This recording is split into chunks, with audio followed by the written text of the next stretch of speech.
While Namibia is a peaceful and stable nation, crime remains a matter of concern.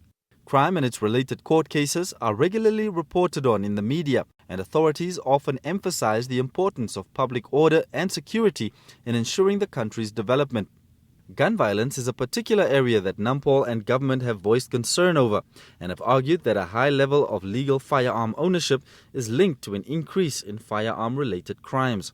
A recent study conducted by the Institute for Public Policy Research indicates that 60% of people who applied for handguns had done so for self-defense. Nampol has also seen there's a high demand for handguns. Internationally, this is also a trend that we see, especially in urban areas. People often citing self-defense. This is a huge concern internationally. It's a weapon that is easier to hide. It's a weapon that is preferred by criminals, criminal elements. So it's fully understandable that there is a concern of that.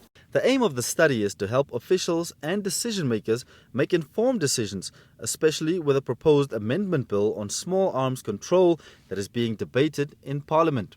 The researchers suggest that the new law has mandatory procedures such as checking the history of mental illness, history of violence, and any prior convictions relating to drugs and alcohol abuse, and it's also suggested that these checks should be explicit in the law rather than being left to administrative procedures.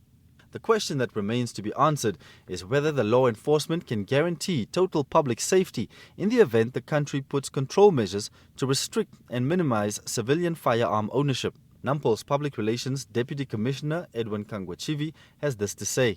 In Bing, and basically that's where the amendment came in now, that to regulate some of those industries, that are carrying or are licensed to carry firearms.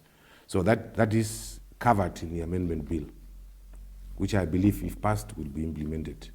And once amended, the control will be much stricter than before, because there were things that were not in the Act or captured in the Act. So we realize that there may be loopholes. Currently, there are over 200,000 guns owned by civilians, which translates to 9 legal guns per 100 people. Almost 60,000 gun licenses were issued in the last 9 years. 14% of murder cases are committed with guns, while 24% of armed robberies involved guns.